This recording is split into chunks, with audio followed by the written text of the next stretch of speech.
Karibuni Chitab Kalenjin neisibech eng kebeberwek cheimi emetab Australia, cheimi emetab America, cheimi olimbo emetab Kenya kebwatwech notok Daktari Arap Kimeto kale Igere Nee Chitab Kalenjin, ibwoti nee Chitab Kalenjin. Kakeitu eng episode nekokiken kabisa nechang biik chekoikeni akobo episode ni amakibe moja kwa moja akoi olimbo Columbus Ohio sikenyoru Balozi Peter Rono.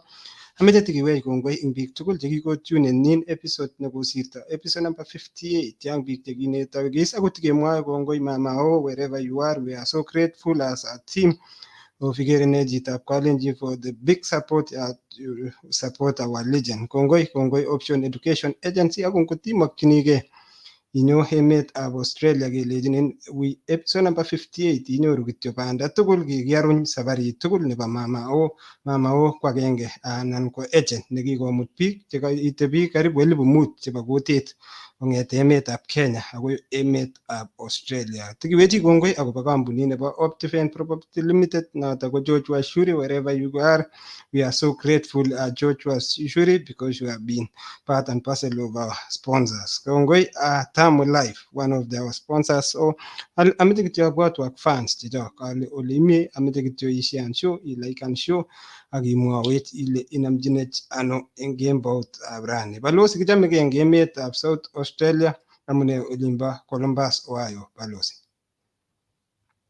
Kongoi Osea, kongoi kasubikchok tugul, kastoikyok tugul. Kimeche ketachak eng episode number 59 ole koking'etye kebeberta noto bo Australia 58 ak inyekebe akoi episode 59. Kimi rani Osea emetab Chad. Chad komite Central Africa eng barak olin ako emet nemitei anan kole tinye a third nebo Sahara Desert komite emonotok bo Chad, emet neo kabisa. Ko kimeche sikiro kele mine kebeberatak kimeche kemwa kongoi eng Optiven kibagengeit noto supporteni programini. Kimeche kora kemwa kongoi eng Tamu Life ak kemeche kora kele iye boisie ndonyo mat yeitesetai imeche ibarasta mung'areng'ung ityem iitchi notok ndonyo mat sikobit ketestai tugul. Kimeche ketachak eng tetutiet nito bo episode 59 kakoitot kichomegei kotomo ketou kenyoru tot ameche kenai kele amune engineer eng kebeberta nimbo Florida. Engineer Janet, amune Florida? Kongoi Balozi ak Hosea, kongoi kora Tonyo nebo rani. Thank you so much, Michelle, for making time again. We're really happy to have you here na tunasema karibu. Chamege Oliep, Florida, kiboiboen, and we thank God. Looking forward to this inspiring episode with a fellow engineer. How amazing to be in this company today. So I think it's going to be an amazing show. Tune in, anyone who's watching, if you know somebody who can benefit from this, please share and like from our Facebook page and our YouTube page. Karibuni. Kongoi nye engineer Janet, gitinye fellow engineer. So we are in the midst of engineers today, and it's very amazing to have engineers in different fields. Welcome all, welcome to our episode number 59 ambaye tuko na mgeni wetu engineer hapa hivi. And I'm outnumbered. Nafikiria hii watu wote wanatoka Uasin Gishu, mimi peke yangu ndio natoka upande wa Nandi, lakini hata hivyo karibuni nyinyi nyote. Kabla tujaona upande wa Chad, we would like to welcome our guest atusalamie siku ya leo. Engineer ambaye kwa majina nimeambiwa yeye ni engineer Michelle Chepkorir Boit. Karibu sana engineer. Asante sana Balozi, asante sana engineer Janet, asante sana Hosea. Thank you for this invitation. Thank you for making me being part of your episode 59. I am so glad, I'm humbled to be here, and hopefully leo watu watajua story yangu, watu wa learn one thing or two, be inspired, be motivated. A lot of things watu wanaona tu mtandao lakini hawajui like what are the steps that you take in life to make your success. It's usually not an easy road, but leo tutadiscuss, tuongee na we see how it goes. Otherwise, thank you so much for inviting me, and I'm so glad to be here. Thank you, engineer. So kaokas miton nyo eng betutab rani ko kimeche kemwa kongoi eng akwek tugul kikerok Sylvester Kirwa Meli, karibu. Samuel Kemboi, karibu. Emily Chesang, karibu. Brenda Chiri, karibu. Evans Kaitany, imi olimpo Japan, kelejinin karibu. Eric Kirwa, karibu. Karibuni nyote. Clado Mano Kilel, karibu. Jackie Chiri, karibu nyinyi nyote.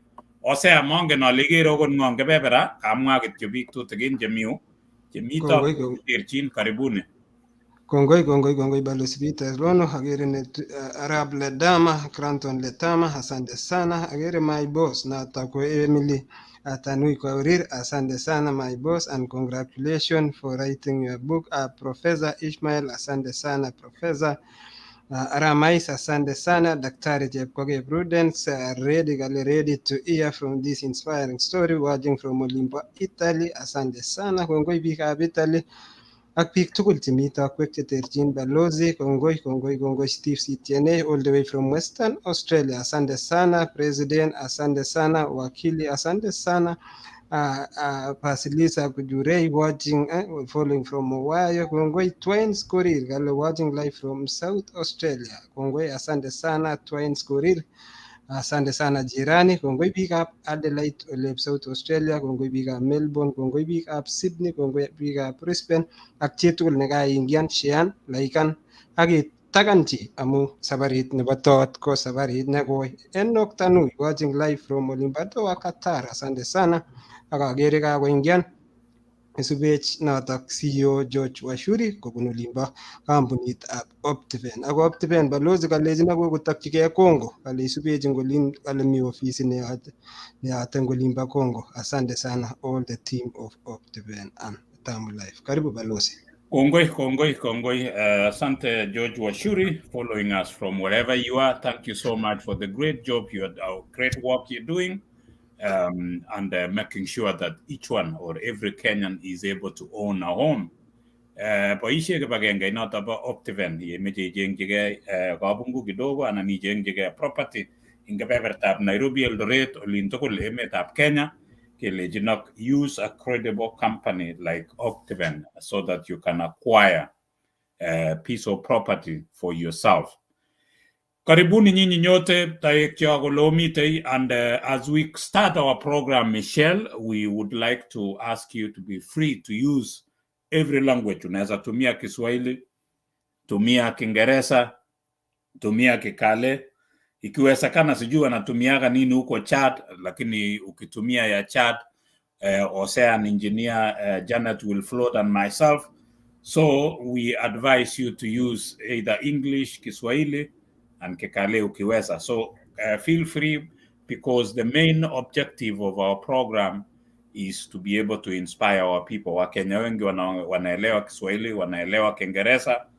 We want our people or our followers to get inspired. I believe we will all be inspired, and we are looking forward to our program siku ya leo. Karibuni nyinyi nyote. Tutaenda, like I told you, we are going to, or we found our guest upande wa Chad. What is in Chad? Kwa wale watu wanasikia tu Central Africa ama nchi ya Chad. Nchi ya Chad iko na area ya 1,284,000 kilometers square. So it's huge. 496,000 square miles. So hiyo ni namba 20 duniani. Iko na population ya 16.2 million. 2020 census, hiyo ni namba 70 in the world. GDP ya nchi ni $11 billion. So hiyo ni 130. Hiyo ni kwa 2018. Per capita income wakigawanya magornatetab emoni koibe chitugul $890. 2018 157. Eng dunia kinyoru independent emoni August 11, 1960 kobun emetab France anan the French. Capital city kekure N'Djamena. tinye population nebo 951,418 ing noto ko 2019. Chad ko emet nemokoryo kabisa, tinye gold, tinye uranium, nekit kemwoe kele, lakini inga tinye mokornotoni konyalildos biik. Kito nekikobar emoni ko kergei kora ak emet nenyo, mi corruption. Desert neo ko nekit a third kuyu kamwoiwok nebo Sahara Desert. Emet ko kikineman anan kikikochi kainet kosubkei ak Lake Chad. Chome emoni ng'alekab sports, mising abwoti ale sports nekisubi ko nebo camel, anan abwoti ale kikure ne camel eng Kalenjin osea, mongen ale kikure ne camel, lakini emoni kora ko landlocked, so matinye sang olin. Amitwogik chekiame ko millet, sorghum ak michelek. So ngeringen daktarishek emoni kabisa. Ratio nebo daktari eng biik ko 23,600 eng daktari agenge. Ako emoni ko kiko boriet kenyisiek karibu 30 komi boriet ng'alekab oil kora kebeberitak. So kikere emetab Njamen ang yo ketesetai. Ko kimeche ketacha kakinyorchi toonyo kebeberta nebo olito bo Central Africa, emetab Chad. Ko kimeche sikekas kele kiitito ano emonito bo Chad, kimeche siketach toonyo eng betutab rani akwo ine eng olindo bo Chad, kimeche sikenai choto tugul ketesetai. Ko osea abwoti ale ketesetai eng yu kemeche siketou. Abwoti ngot koit inendet engineer ko inendet netoiwech, abwoti ale kibendi no ladies first eng betutab rani. Ko karibu sana mgeni wetu siku wa leo, lakini hata kama hivyo sioni kama as our engineer comes, we would like to ask who is Michelle Chepkorir Boit. Ulisaliwa wapi? Ukaenda shule primary, secondary? And tell us about your immediate family. You know, do you have siblings, and how was it growing up for you, Michelle? Karibu. Thank you so much, Ambassador. So I'll say Michelle Boit is a mother, a sister, a daughter. I am married. In fact, I need to start using my marriage name. Mrs. Ambetsa is my married name. I have 5 children. They are all over the world, different ages. Actually, I usually say mimi ni mama ya watu wengi sana.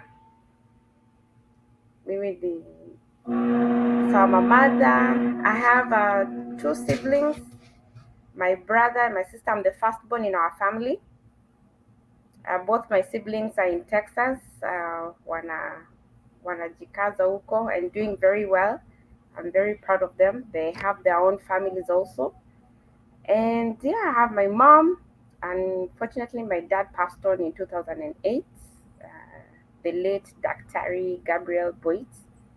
And my mom still works in Moi University. So growing up, we grew up in Moi University.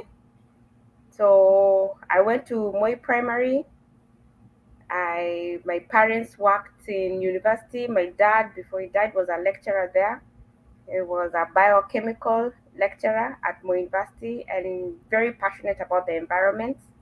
My mom, administrator up to today. My mom is still administrator at Moi University. And yeah, we grew up at Moi University. I was raised there in Tullow. Tullow is in between Keses and Lesos. So growing up, we were just family as usual, waking up, going same direction. As we're going to school, Moi University, wazazi wanafanya kazi Moi University. And then I joined Kapnyeberai Girls High School. I went to Nandi. I remember when I went to Kapnyeberai, nilikuwa napiga kelele sana because I felt that omenieka huko ndani sana. I wanted to explore. I wanted to go to big schools. I wanted to go to Moi Girls, Eldoret. I wanted to go to Loreto, and anyway, because nilicheza sana KCPE, so results ilinipeleka huko provincial, and I promised my parents I'm gonna work hard. Form 2 lazima nitoke niende national school. So Form 2 I worked hard, I improved myself. Wazazi wakaniuliza, are you ready to go? And I told them, no, I'm okay. I think I started getting used to Kapnyeberai, making friends. I was used to Chebarbar, unashuka hapo kwa matatu, ama saa zingine una stretch mpaka Kapsabet kutoka Eldoret. So I started making friends, and actually I graduated at Kapnyeberai Girls High School. During our year, we were the first ones to perform very well, to a point where we were in the newspaper. So we marked and put Kapnyeberai on the map. Up to today, they're still performing very well.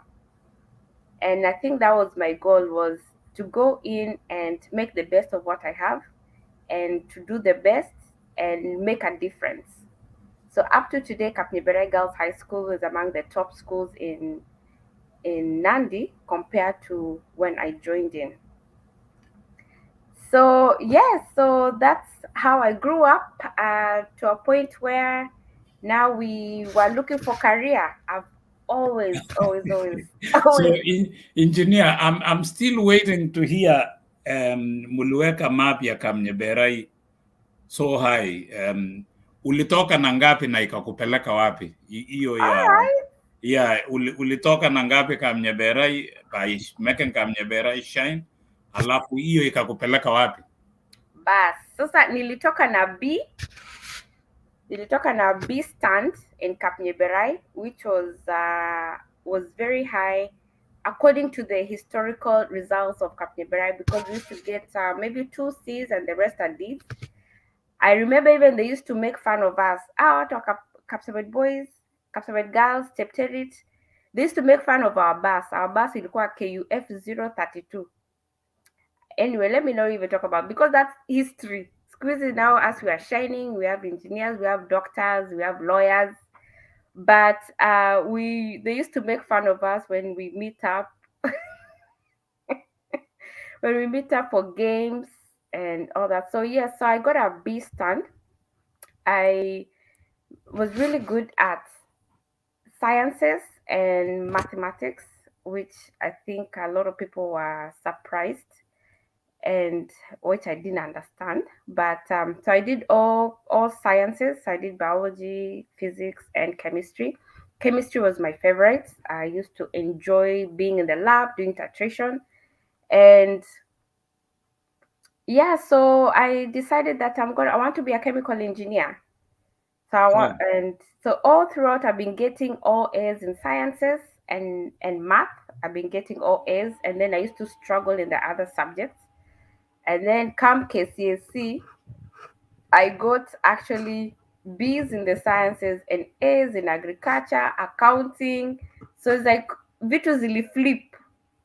And tunajua nini, ukiitwa university hapo Kenya, tunaitiwa kwa sababu ya results ya KCSE, which is something that I'm still want to change, because one exam should not determine your destiny, your career. So I was called for agriculture. Oh, geez, okay. I was called for agriculture Egerton, and I just told my parents I have no passion in agriculture. Enyewe nimezaliwa farm, nimelelewa kwa farm, lakini I have no passion in agriculture. So tukaambia, let's start finding options. Definitely I still wanted to be an engineer, but people performed very well. So they just took the cutoff of all the students that had straight A's in sciences and math, that were allowed to go to do chemical engineering. I remember it was at Mo University too. So yeah, so we had to look for options. Yep. So you wanted to be an engineer right at Kapnyeberai? Sio ati huko mbele ulitaka kukuwa engineer at Kapnyeberai? Yeah.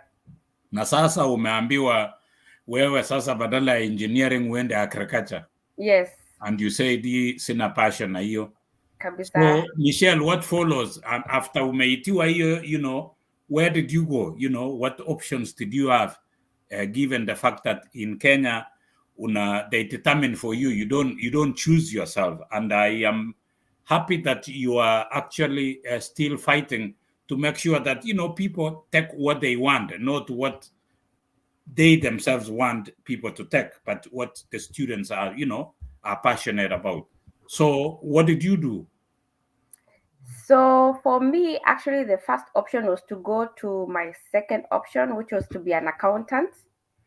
My mom akanipeleka huko Strathmore. I did an entry exam. I was very, very intimidated. Balozi, this is the first time Chepkorir anafika Nairobi, and it was too much going on for me. I remember when we were at Strathmore entering the exams, kila mtu anasema, oh, I'm from Mangu, I'm from Kenya High, I'm from Kabarak, like all these big names, and people are saying, oh, I got an A, I got B+. So I got very intimidated to a point where wakaniuliza ati, oh, and you, what school do you come from? Nasema Cap Nibera. Cap what?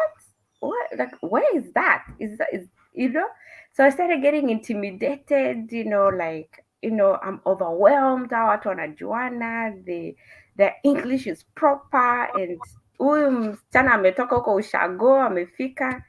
So anyway, got to a point where I had to change and said I'm from St. Catherine's, and after my mother could change accent so I can feel like I'm blended, teenage stuff, just self-esteem, peer pressure.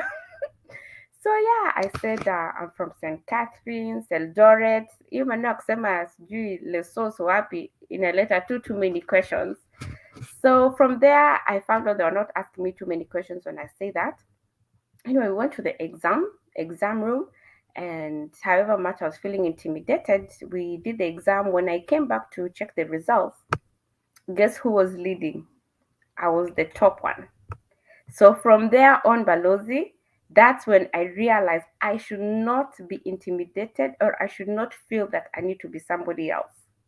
However much I felt intimidated with the results, with the school that people went through, I was equipped for success. So from there on, I knew I should not ever change my identity.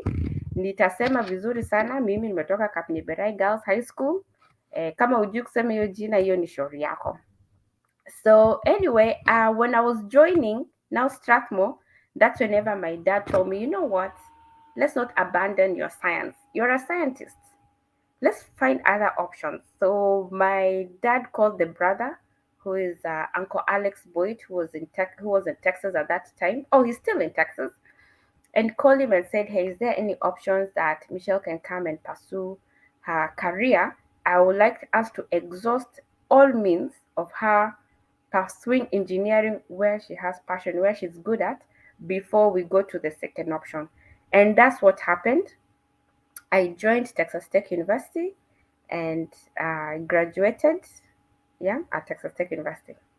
You're on mute, Balozi. Pole, Michelle. So, tuliwacha accounting Strathmore, ama what happened? We just... Tuliwacha, tulipita, tukaacha jina mzuri huko. So na nikatoka na confidence. So you are leading in the exam, and then ukaanza ukawacha hiyo, so tumeanza. So you decided to come and do engineering. Yes. And that my dad really pushed me and said, let's exhaust all the options. And that's the good thing about parents who are supporting their children. You need to understand your children, you need to understand where their passion is, and open up options for them. So for me, my dad really knew how I was very passionate about engineering, and he was not comfortable for me to continue pursue another career, and yet kwake aja exhaust options zote. So ndio akacall brother yake America, akamwambia, hey, can my daughter come and pursue engineering? And that's when I joined Texas Tech. So umefika Texas Tech engineer. So ukaanza engineering. So this is what now? This is chemical engineering. Yes. I didn't even know that there are so many different types of engineer or engineering. In fact, Janet is an engineer of, I don't know what. She will tell us when we we go there. So there are different engineers. So how are you able to pay ulilipaje shule? Because to pay engineering is not cheap unless watu kama mimi, when we came to America, we had a scholarship. So I don't know, how are you able to pay, and how was it doing engineering at Texas Tech? Yeah, so there were so many challenges right from the beginning. First is the accent, the culture shock. I'm entering class. So before we started, we did an entry exam before I joined Texas Tech. And that's whenever I really performed well. So that made me skip a lot of classes and went straight into calculus. My first and biggest challenge was in Kenya, we use logbook. I just talked to students my last volunteer at Strathmore. We're still using logbook. So my first challenge was we use logbook to check cosine, sine, anti-tangent, hizo zote. In the US, in developed countries, they use calculators. So balozi, mimi sijui kutumia calculator, scientific calculators. In fact, even I understood what the teacher was saying. Accent yake kwanza anasema vitu haraka, vitu inanipita. So I had to take extra time to understand. I took tuition not to understand the math. I took tuition to understand how to use this calculator. In fact, even mwenye alikuwa ananishomesha anashangaa, hujui kutumia calculator? Yeah, that was my challenge. They use also computers, MATLAB, to calculate. Balozi, mimi the first time nione computer ilikuwanga after Kapiberai, where your parent takes you to this your parents take you to this small what is it called, easy Microsoft computer classes after high school. So me, I'm still trying to figure out my keys, nini wamesha type, so I mean there was so much advance when it comes to technology, and that gave me my first my challenges. My other challenge, of course, was the culture, how people are very individualistic and not like us. Us in Kenya, in Africa, we are very communal. When we do something, we make sure that we consider each other, and over there, the people are very individualistic. And then my last challenge was, okay, who's paying the school fees? Kumbe wazazi tu waliniweka kwa ticket wamelipa ticket, wakalipatia pocket money, niende nijitafutie. So ikafika I had to start working. So I applied for jobs. Nilipata job hapo Walmart. Walmart is like a supermarket like Nakumatt nini. First of all, I used to work overnight. So I used to do overnight stocking. Vile nikaanza classes, nikabidi ni change my schedule because I needed to sleep enough. So yeah, so nilikuwa nafanya kazi. I used to go to school 8 in the morning mpaka noon, and then naingia kazi 2 p.m. mpaka 11 p.m. and then natafuta time ya kufanya homework and do my homework, sleep, wake up again, go to school 8 p.m. to 12 p.m. I have a lunch break 1 hour, then naingia kazi 2 p.m. nafanya kazi mpaka saa zingine hata utoke kazi mpaka midnight. So that was a challenge. So I need to find a way how do I balance working and kusoma, because I had to perform. Yes. And engineer, when ukisema una balance, unajua balancing engineering and na kazi. Engineering is not an easy course. Mimi na Hosea, we wanted to be doctors. When we started tulipofanya science moja, tukaona no, this is not what we want to do, so we changed. So it's not easy, like somebody following to be able to balance your engineering na kazi and social life. You are a young person, umefika America. In America, ukifika huko kuna parties. So how are you able to balance all these, engineer? So for me, I am very disciplined. I am very disciplined about my life. I'm very disciplined and purpose, and I know my goals. So unakuja hapa enyewe, unakuja unaenda America, kuna freedom, hawazazi hawako, you're making your own money, you have your own roommates. Your roommates wanaenda party, wewe ndio huyo. Anyway, balozi, to tell you the truth, the first semester sikufanya vizuri because nilikuwa natoka shule, natoka shule naingia kazi, nikitoka kazi naenda kupati, nikitoka kupati na najaribu kufanya homework hapa na pale, narudi shule, kazi, party for first term. Nikapata results, it woke me up. I said, what am I doing? So that's whenever I started being disciplined with myself. So I used to tell myself, until like I finish my homework, I do my studies, I understand the topic, that's whenever I'll party. But yeah, we still had good times. We partied, it's college life, maisha. I really, I had to find a way how to balance. So for me I had to award myself by achieving something. So that's how I became very disciplined. You're on mute, Ambassador. Thank you, engineer. Thank you. For people they don't know, like Texas Tech is a very big university. Work on a very good basketball program, work on a good football program. So it's a huge school, and big schools in America, kuna parties. Ikifika Friday ama Thursday, party inaanza. So it's very easy to get distracted. So, but thank you so much. So, engineer, ukaendelea na hiyo, chemical engineer. I found out that you became, ama mwishowe wewe, you are the first oil engineer. I don't know if that is chemical engineering. You are the first one. You are the first lady to become oil engineer. So how is that? How did it, when you found out that you are the first one, ukaendelea, what happened? You excelled really well, and I know you are still excelling.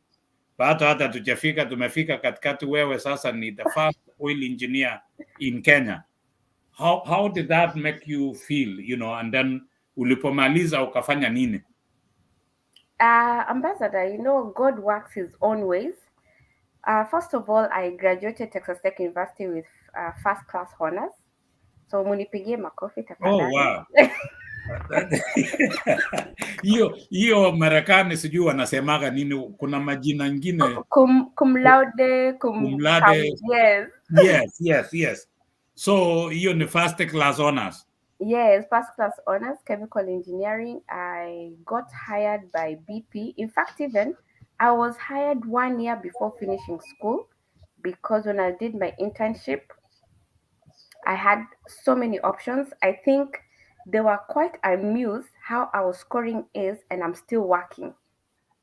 Yani wakasema huyu ndio anajua kuhandle stress. Huyu sisi ni wa Kenya. Sasa, this is another intimidation I had, Ambassador. When we were applying for internships, kila mtu ako like, I've been working in oil and gas. I've been doing this for my father. Nini, yani kila mtu amekuwa akifanya laini ya chemical engineering ama laini ya engineering in the past. Ama yes, ni third or fourth generation. Mimi ni first generation. Mimi ni mwalimu, mtoto wa professor, mtoto wa administrator, so I don't have any experience in engineering. Most of our family are in athletes, so they're teachers. And I got intimidated. Mimi naenda hapo, nasema mimi tu nimefanya kazi supermarket. So this guy, he was shocked. He was like, you mean you're getting A's and you're working at a supermarket? Mi niko like, so naogopa, nasema najua sina experience. I'm trying to explain myself, I had to work, I had to pay my school fees. He was like, very good. You are the best candidate. Niko like, what? So mtu asisikia aibu na vitu yenye anafanyanga, because that's how I felt. Niko like, niliwork supermarket, haina any experience in engineering. But what they saw was somebody who works hard, somebody who is a team player, somebody who knows to balance work and still perform well. So yeah, things that I thought like inaonekana mbaya kwangu actually made him look good. Akasema, this is a team player huyu anajua customer service, anajua work in teams. So yeah, I got hired at BP, and because of that, BP gave me a chance to do an internship. That's whenever tukamaliza hiyo internship akanipatia hapo hivyo kazi, full time job, akasema wewe enda maliza tu shule 1 year urudi. But nikasema hapa hivi acha nicheze kama mimi, ni make sure I get the best offer. So I got offers from different companies, and of course I just played with the numbers and made sure like I have the best offer. So yeah, I started working in Texas. And then I got moved to Houston, to the headquarters. I started working in the field. And that's another thing that I would like to encourage young engineers. When you are starting to work, please start working in the field. That's whenever you get all the technical experience. By the way, Balozi, so I switched from chemical engineering to petroleum. Why? When I worked for BP, when I got my offer at BP, remember I was saying I was juggling to get the best offer. Mimi nilikuwanga broke students, mimi nilikuwa natafuta nani ndio ananipatia pesa mingi. So at that time, as a chemical engineer, you work for chemical companies, but they didn't have a lot of petroleum engineers, and the next engineering they wanted to hire was chemical engineers. So akasema, yeah, we are giving you a chance to work in the petroleum engineer. At that time, I didn't know much about petroleum engineering, but we used to meet the petroleum engineering students uko shuleni. But me, I was going for the money. Yeah, I was offered a lot of money. When a student, you're being paid $4,200 a month. Hiyo ni kama ngapi? Almost half a million, 400,000, 420,000. Imagine as a student. Mimi hata nitafika out petroleum baadaye, acha nichukue hii pesa. Yeah, so that's how I switched. And when I did my internship, I enjoyed petroleum engineering. They even gave me an offer of working full time. So that's how I switched from chemical to petroleum. So I worked petroleum all my career. BP was my first company. I worked with them for 7 years. We discovered oil. And you see, that's how God works his ways. How did I become the first? It's because of just being different, enjoying what you do. I remember my father said, now umeenda petroleum, hakuna petroleum Kenya. Sasa what are you gonna do? Nikaambia dad, maybe nitakuja Nigeria. Akasema hapana, I wanted you to do something, you'll be able to come home. And guess what? Yeah, 2010, Kenya discovered oil. And who became the first? They were looking for talent. They were looking for Kenyans who have experience, skills, and education. And I became the lucky one. So that's how I got mapped. And that's when I usually encourage people, follow your passion. God will open his ways somewhere. And that's how I became now the first petroleum engineer in Kenya. All right. So umekuwa first petroleum, umesema you discover. So engineer, unajua sasa mimi na Hosea, at least engineer Janet anaelewa. So ukisema wewe sasa ukienda kutafuta oil, unajuaje kuna oil huko chini ama I don't even know. So what do you do mpaka unaenda unatafuta ile oil yenye iko chini? Na for the people who are following us, ukisema BP, this is British Petroleum Oil and Gas. So hiyo ni kampuni kubwa sana duniani. I see BP everywhere. Hata huko Kenya iko. So just explain to us, like kuna oil chini huko, what do you do? Wewe ndio unaambia watu kuna hapa na tunafanya namna hii ama what do you do? Okay, so I'll talk very briefly and a very highlights of how do we get oil. Yani kutoka natural state all the way mpaka una pump kwa gari. So the first thing is we start with the geological people. Geoscience, geology, everyone that works in the geoscience, they're the ones who start up the process for us. No. Let's go back. Actually, it doesn't start with the geoscience. It starts with It starts with the ministry. It starts with getting a license. So, for example, Tullow Oil had to come to the Ministry of Petroleum in Kenya to get a license. So they get you a license to operate. Hiyo sasa ni lawyers wana work on contracts nini, wanakupatia license. Once wamesign, wamekupatia license to go and do exploration, that's now when the geology people come in. Geology people wanakuja na magari zao kubwa kubwa, inaitwa seismic trucks. I remember when they go to Turkana, hizo zilikuwa kubwa mpaka wanasema you are chasing away our gods, our culture. You know, it's big trucks that wanachukua like knobs, wanadunga chini, and then it send waves underground and then send waves back. We receive waves and then it prints out a long paper called logs. Hiyo ni kazi ya geologists, petrophysics, geoscience. That's what they do. So they interpret those logs. They come and tell us engineers, sasa hapa ndio mali tumepata mafuta. Sasa tukiona hii log, yeah, those are called seismic. Yeah, sasa hapa hivi tunaona kama mafuta iko 600 meters, wengine wanasema 1000 meters, wengine wanasema 3000 meters. Tuchukue Kenya as an example. Kenya walipata 3000 meters deep. Alafu inakuonyesha mali iko. So for you to affirm what the geological team have said, na unajua sa wamefanya the whole of Rift Valley, wamefanya the whole of Kenya, wame move from one area to another. So wanakuja pamoja, wana put that data together, wanasema ni nani ndio, which one should we attack more. So usually go with the one that shows that you have more oil. So they started in Turkana. It's called the South Basin, and then that's whenever now you start to drill. Drilling now, unakuja kwa drilling engineers, you drill a hole, you want to confirm what the geological people have said. Like at that time, lazima uko na geology on your team so that we compare what they had thought it is according to what we are drilling. No, unajua when you're drilling, you drill with cameras, you drill with so many technology, by the way, have improved over the years.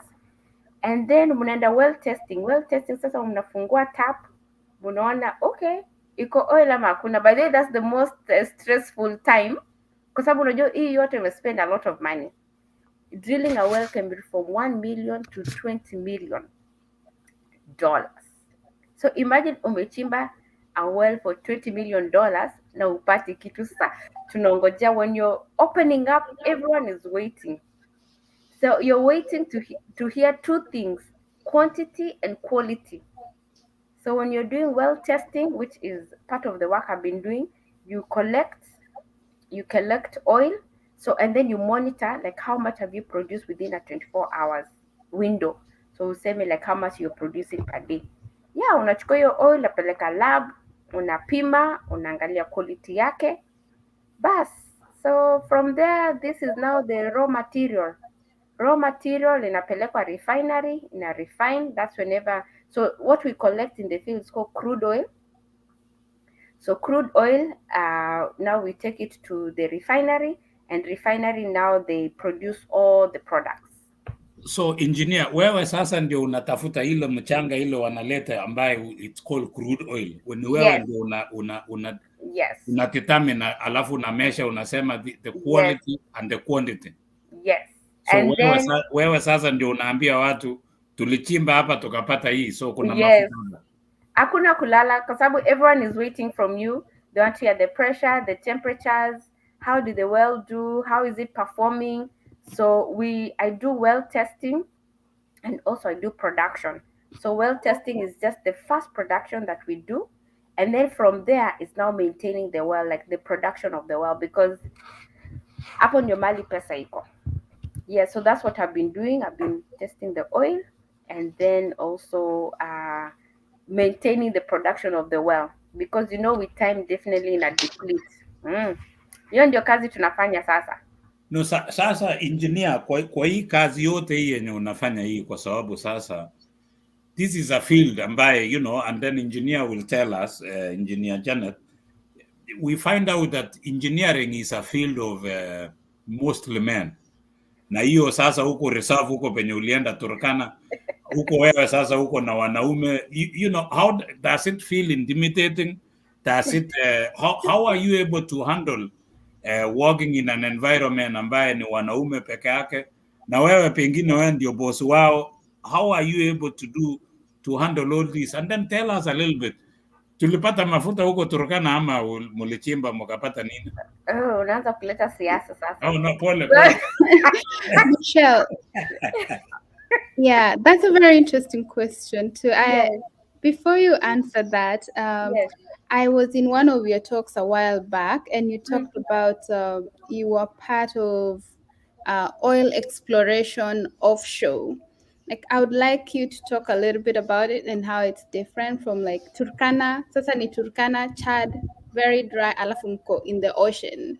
Now, how that is, as you talk about some of the challenges that you face as a petroleum engineer. Okay. So, unfortunately, I've never worked offshore. Mhm. Yeah, I've only worked onshore. Okay. I've always wanted. Remember how Macondo? Remember BP? How they had this big the oil spill in the Yes. Gulf of Mexico of Macondo. Was it Macondo? So anyway, that's the first time I was about to go offshore because they were rotating engineers.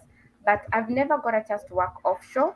I've been able to be taken to the offshore platform when I was still training, but I've never been able to work offshore. All my job has been onshore, from Texas, Wyoming, New Mexico, Kenya. All of the things have been onshore. Chad, everything has been onshore. And so yeah. So Balozi, what did you ask? I should be writing down.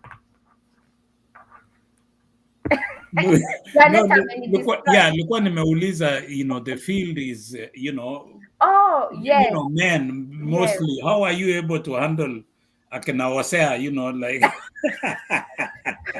yes. Actually, to be honest, my entire time working in the US has been so my first career. I would say it's my foundation. I had really good bosses. I had really good mentors that really guided me and made sure that they provided everything that I need. But you see, in the US, like oil and gas is very much advanced, so they quite understand some of the challenges. Where I had to start speaking up was when I joined Kenya. You know, now it's a new field, it's new oil. Most of all the consultants, actually not most, all the consultants were male. So I had to learn to speak up in case I feel that I don't have the equipment in my environment that does not make my environment conducive. So I learned that actually most of these things that they're not done intentionally. They are just things that don't come automatically to our male counterpart colleagues. So I had to speak up to the HSC in case I need a toilet just that is designated for a woman. Those are the things that you request, and they're like, oh yeah, we're sorry, like yeah, let's do that. But most of the time, my accommodation is put close to the security. um, Everything else is being provided for, and if you feel that something has not been provided for, you actually request, and that's what I've been doing. That happened in Tullow, and also when I worked in Chad in Glencore. So you have to speak up. We can't call ourselves back in. There are sometimes maybe some comments will come along, like maybe a sexist comments. You actually just put your foot down and say, "Hey, I didn't appreciate that comment." And people are more sensible, to be honest. Um, I've never experienced anything out of the odd. What maybe a time or two where I'm supervising a project and managers will come from headquarters and they will come and automatically pick a male counterpart and assume that they are the supervisors. So whenever you're young, you're like, hey, that's how, hey, ni mimi, yeah. And then the more I grow older, the more I became wiser. I just let it flow. In fact, even if I see my junior explaining to our bosses like how everything is flowing and explain very well, it makes me feel that actually I'm training them well. So I started becoming more wiser and allow my junior to get the title, and until whenever they're stuck somewhere, that's whenever I come in and introduce myself and pick on from there. Thank you. Maybe engineer, you can follow. I don't know if you've experienced such cases in your field, because originally, like I said, Engineer Janet, I never knew that there are different engineers. Nilikuwa nafikiria tu akisema engineer anafanya kila kitu, kumbe kuna specialty. Huyu anafanya maneno ya chemical, oil, na wewe uko na maneno ya electrical, mechanical, hizo vitu environmental, hiyo yote hatukujua kuna hiyo. So and me and Osea wanted to be doctors, mpaka tukafanya first science. Tulipofanya biology ya kwanza tukasema no, tukahama. So we went into business. So anyway, engineer, I wanted you to ask a question as we go, tukiendelea. Sure, Balozi. First, from my experience, I am a software engineer. Sasa mimi ni mambo za computers. I think more hands-on. Michelle, she's more hands-on more than I am. Sisi ni watu wa behind the keyboard and coding and creating all these apps. Yeah, and you talked of Walmart, Michelle. I work for Walmart as their software engineer. So yeah. So regarding my experience as a female engineer, it's definitely challenging. There's a lot of males, but yes, like Michelle amesema, you learn to, own your space, and as long as you produce quality work, you can always show that you can just perform as equally, if not even better than a male colleague. And that way, the industry is changing. They're trying to recruit more, especially in my field, but it's still a challenge, especially being a Black woman in software engineering in Silicon Valley. My question, Michelle, is still about your experience.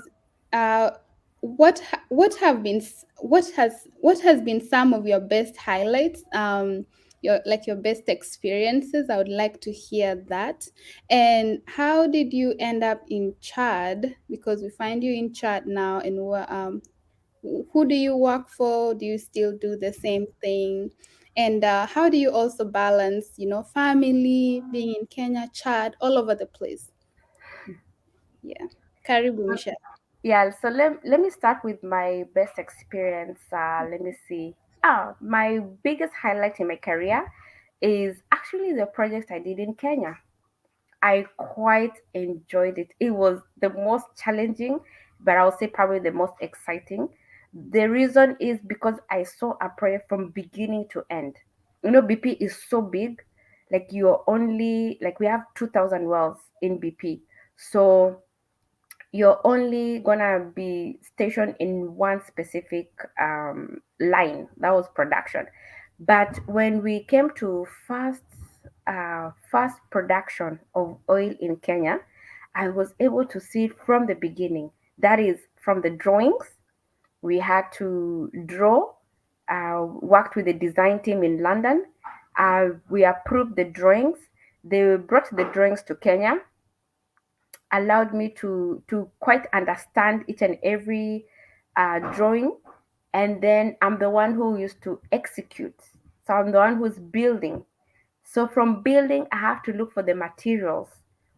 I have to look for each and every equipment and make sure that it has been transported from different countries, Germany, I mean everywhere, from US, all different parts. Remember, they were building a plant to produce oil.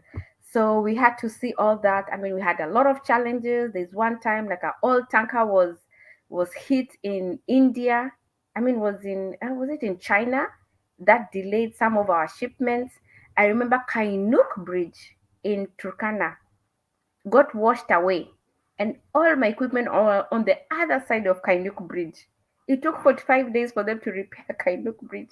So just seeing, buying the equipment, transporting the equipment to the site, trying to build this plant like piece by piece to a point where we commission it, to a point where we start the production, and just seeing oil flowing all the way from the well into the pipeline, into the separator, into the desander, into the tank.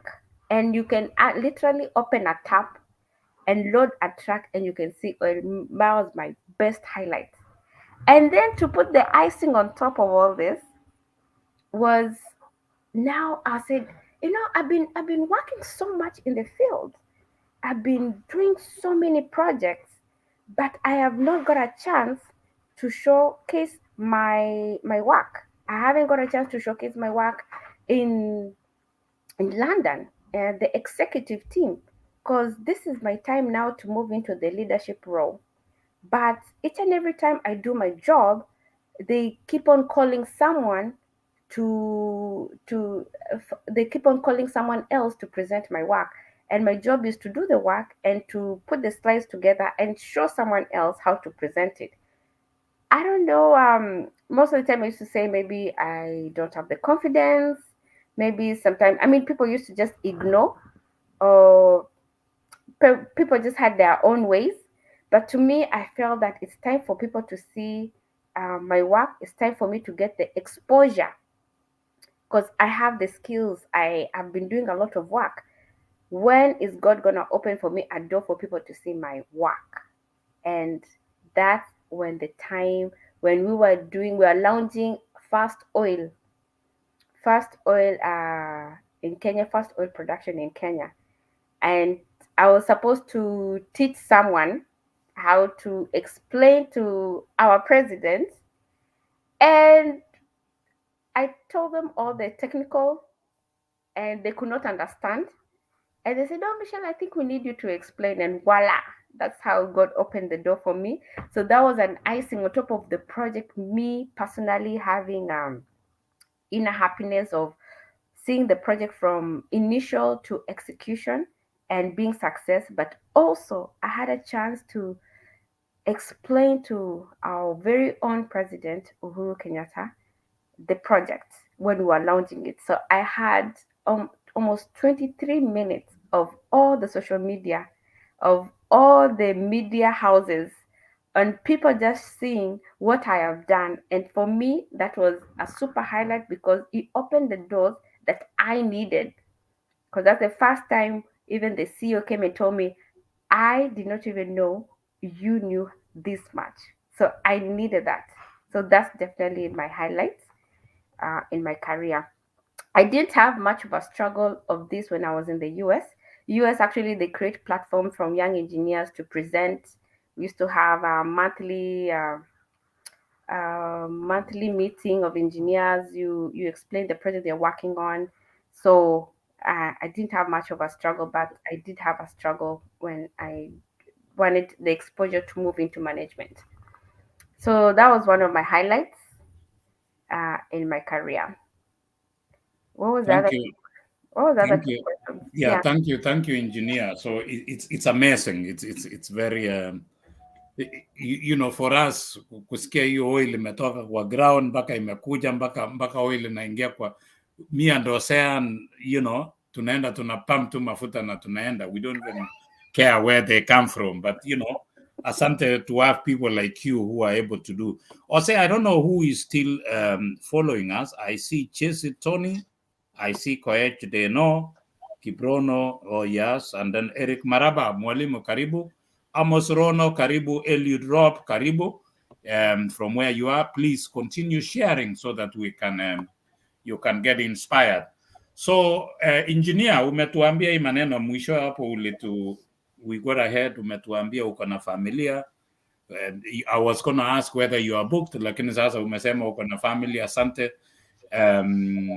Oh yeah, I see that. So that is beautiful. You've not answered the question ya engineer ambaye aliuliza, Yeah. how are you able to balance So kuna watoto, kuna wewe sasa uko Chad, ulienda na watoto huko, ama you know, where are they, and you know, how are you able to balance so that people can know? Na pia maybe balozi aongeze once akijibu pia at some stage, unajua as a lady saa zingine kuna maneno ya makeup, alafu kuna hii engineering saa zingine inaweza kuku And the way you look like you look like a beauty contest vile huko na wewe unasema unafanya field. Saa ngapi unafanya hizo makeups?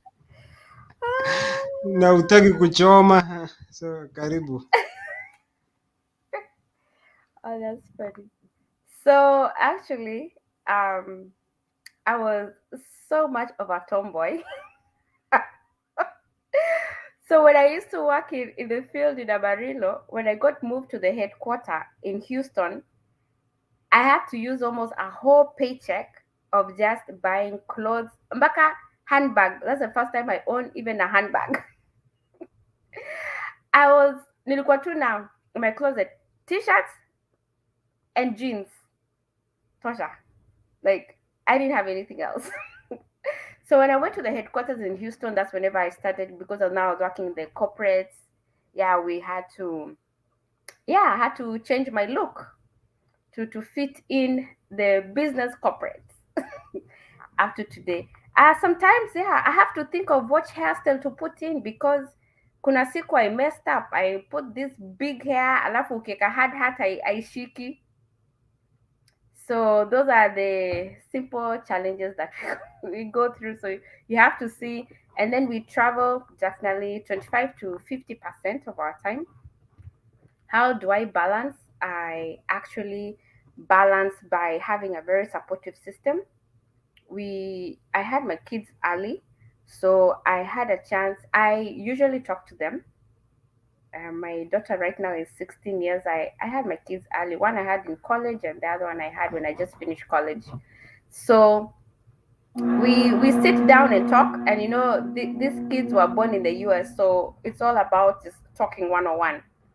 So I have Cheruto and Kimtai. We talk. We sit down, we talk, and I explain to them my job, and explain to them why do I have to leave. I explain to them what benefits they are getting from mommy working. And actually, I'm quite impressed because we have this open talk with my children, and I explain to them, and they understand. So when I was in the US, it was quite expensive to raise the children because of babysitting. To get a nanny over here is to pay $1,000 a month. So I had to spend money, and I had to also spend money to make sure that they have the great foundation. So for me, that was important, because when I'm at peace, everyone is at peace, and I'm able to be the most high performing engineer. So when I know my children are in a good environment, when I know my children are being taken care of, that's how it allowed me to be a strong engineer at the beginning of my career. Daycare was $1,000 per child, and that was 2 children. And then also on top of that, you had to, because daycare is only 8 to 5, and because I used to travel, I needed to have a nanny in the house. So that's another $1,000 a month. So at least when you're starting my career, I had to spend at least $3,000 to make sure that my career has a great start.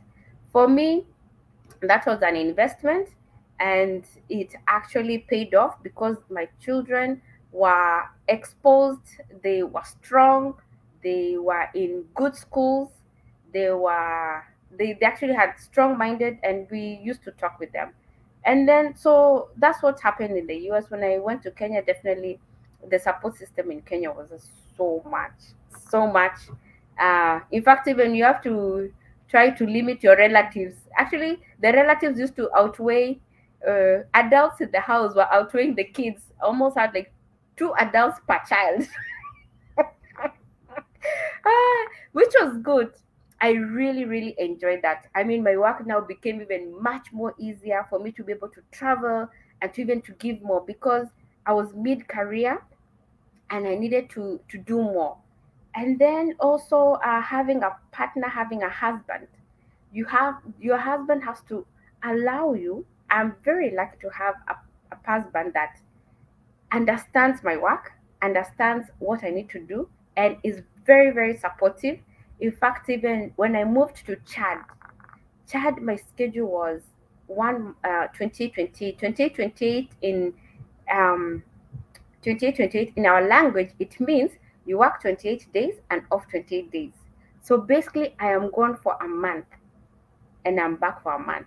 So the month that I'm gone, he is fully in charge of the children, taking care of them, going to school, and making sure everything is in place. So if you don't have a good support system, this job is definitely going to be difficult, because it's mentally exhausting, it's physically exhausting, it's emotionally exhausting, because sometimes you can imagine you are out of country and you're being told your child is sick. As a mother, it can be very exhausting. And to share with you, when I usually come back home and I talk to the children, even small things, small things like, oh, I need a pen, or, small things, they'll always go to my husband. And I said, am I losing my motherhood?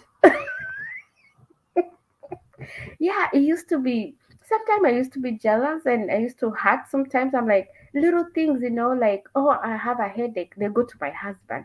I'm like, why? Mom is the one who nurtures you. And, I'm like, am I losing my motherhood?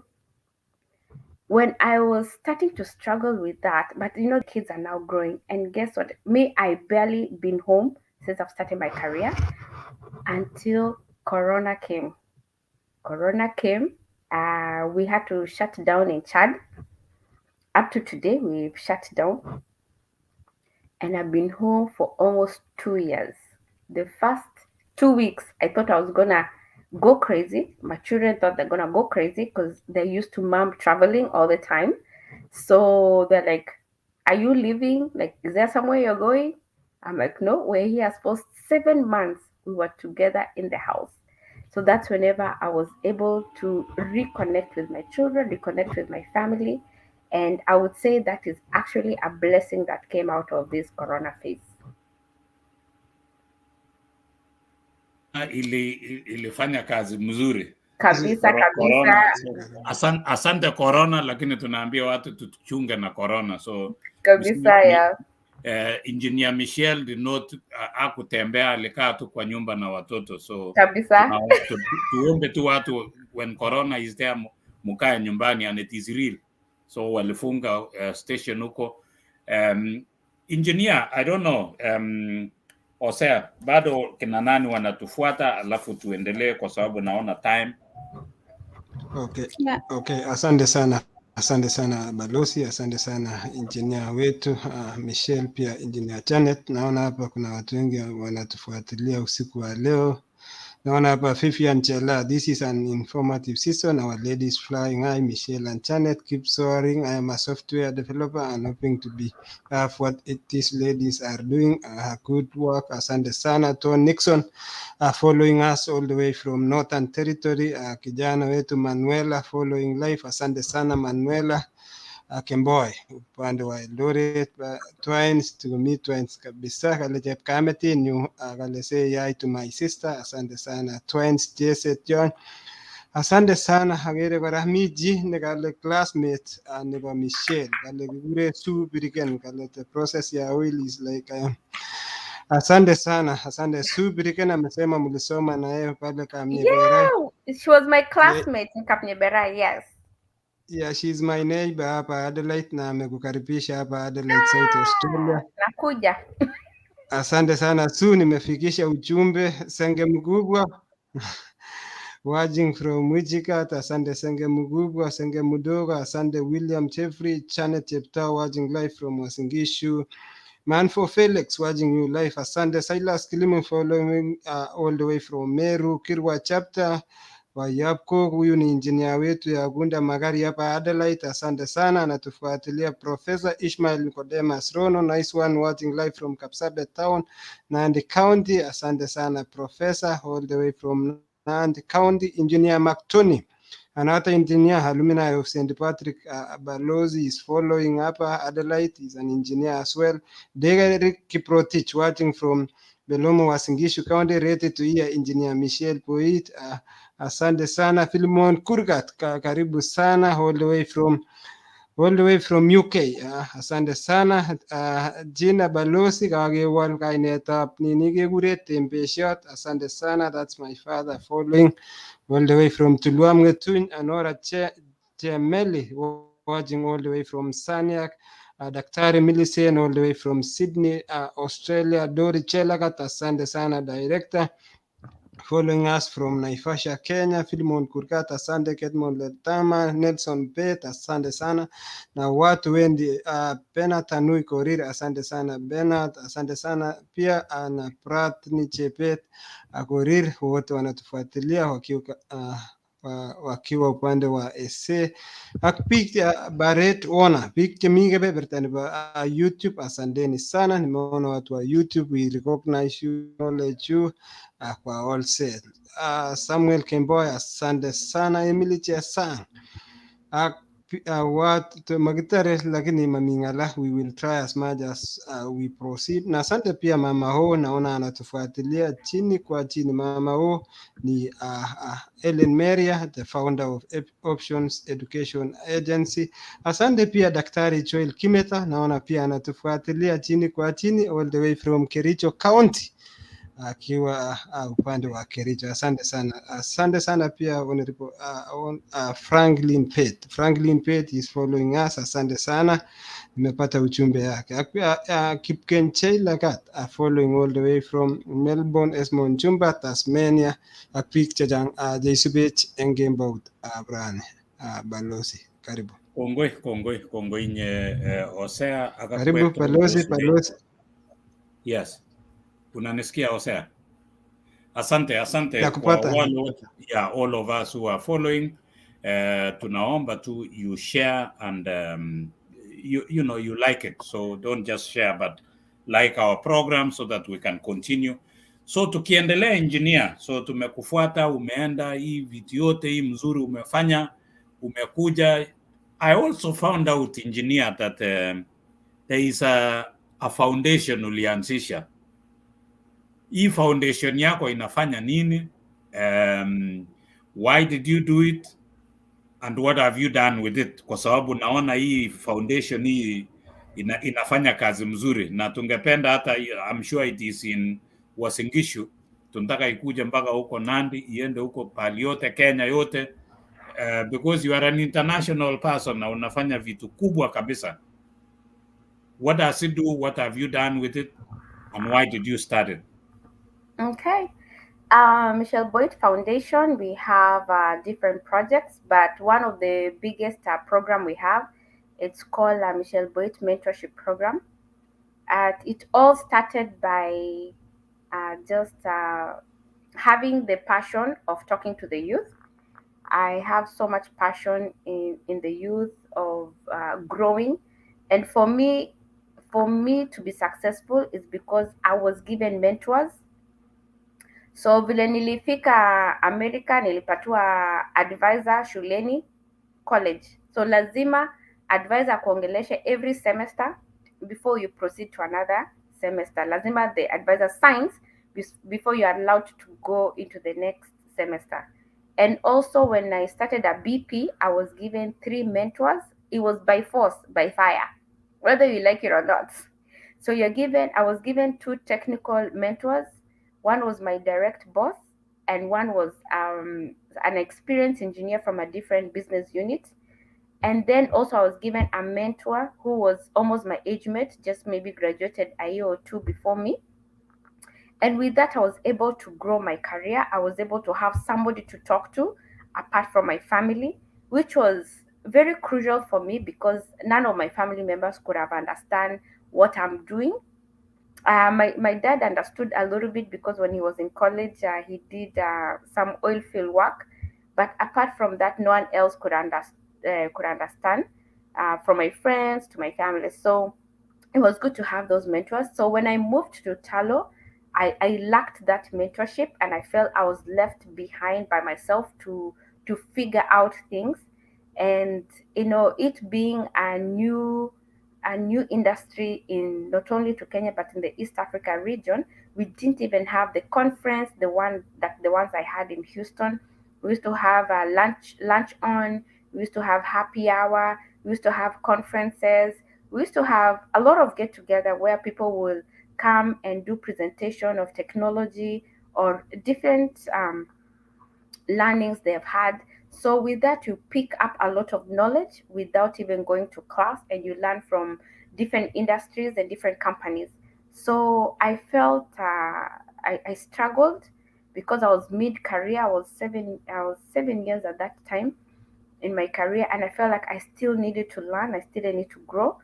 And the people I was working with, the consultants, they were 20 years plus, but they are so much into their work, and no one really quite paid attention to my growth of my career.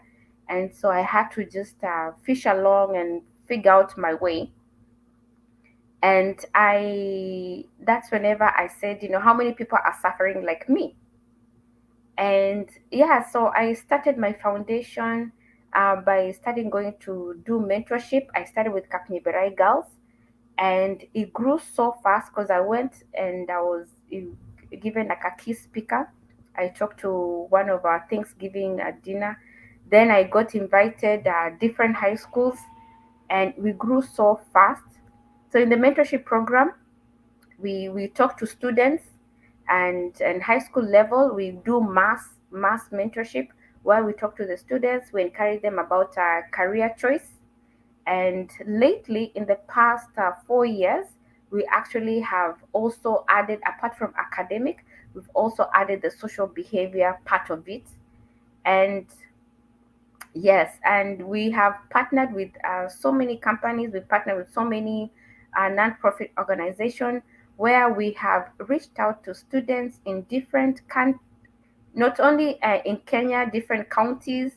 I've gone to Kisumu, I've gone to Kakamega, I've gone to Asingishu, I've gone to Nandi. I mean, we've gone to Narok, we have gone to different counties. We've also reached out to we have mentees from Uganda, we have mentees. Actually, we work with a university in Zimbabwe. We have also mentees in Ghana. So we have reached out wide, and I mean, this youth, they really need just somebody to talk to guide to, and it's at no cost. It is at no cost. That is something that I've discovered. Africa, we have not known how to come back to the community and give back. I mean, and give back in any way you can. Because in the US, we have a lot of nonprofit organization where people just come and sponsor. So that's something still new. There's some schools that still need it and they still quite don't understand. So we reach out to schools. That's high school. We also reach out to college students. We have different organizations. We have like the one that I'm really big on is SPE, Petroleum Society of Petroleum Engineers at Kenyatta University, at Nairobi University. We reach out to them, and for them is now a different, because they've already discovered their career. We now talk about how to build your career, how to write your resume, how to get internship, connect them to the industry, and also connect them to reality. I thank our leaders in Tullow Oil. They allowed me to bring petroleum engineers from Kenyatta University to the field. So they were allowed to come and see the reality. And we are still trying to connect that. We have a lot of researchers, we have a lot of projects that students are doing in college and they need funding. So we are the link of the institutions and also the industry. And then the last one is the young professionals where they've started their career, they're feeling lost. So they get somebody to work with them hand in hand. So that's one of our biggest program. We have reached out to many. We have 1,000 mentees at the moment. Um, Apart from that, we also sponsor scholarships Our first graduate in our program was, her name was Karina. She came from Kibera. I picked her when she was in Form 1, and she graduated last year with an A minus.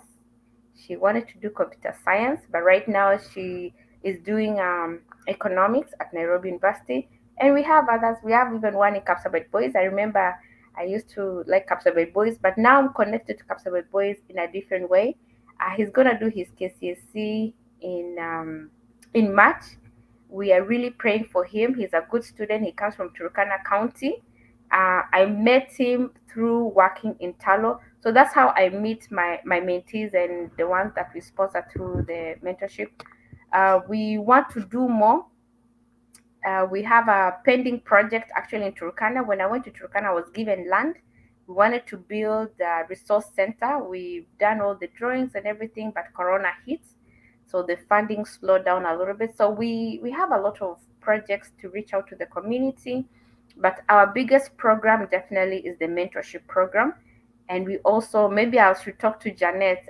I need some program to help me handle all this growth. And I need to use now technology, because what we were using when we started is currently not working, because now we want to reach out to more people, and we need to find a way how they can reach out to us easy, and I can reach out to them easy, because with my travel and everything, I just need somewhere where I can still continue talking to my mentees.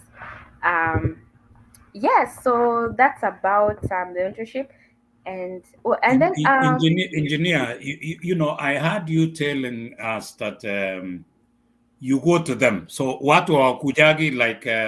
You know, sometimes probably people don't know that Michelle Foundation is doing great things, like you are saying.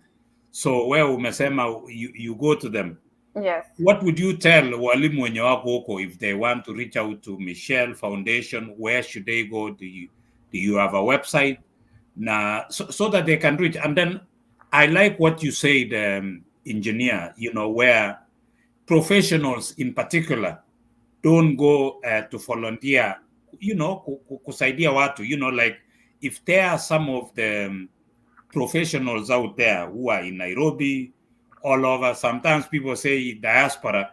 They forget that diaspora is also Nakuru. If you are from Kapsabet, na umeenda Nakuru, you are a diaspora because uko nje ya Kapsabet. So watu kama hawa, you know, what can they do to help Michelle Foundation? And yes, with Igere Nee Chitab Kalenjin, with engineer here, we would like to partner to see what we can do so that we can reach more people.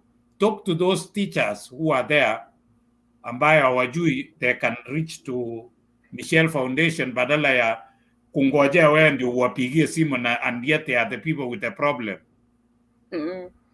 So at the moment, we actually very, very overwhelmed with the schedule. When we started, we just went to the schools that we knew, and yes. So by doing that, we have even another group where we start going to our schools, because it's easy. It's easy for me to go to Kapnyeberai, and then going to Kapnyeberai, now you meet other parents who have they have kids in other schools. So that's how we started growing. And then me myself, I have children. Like my daughter now is in Kabarak High.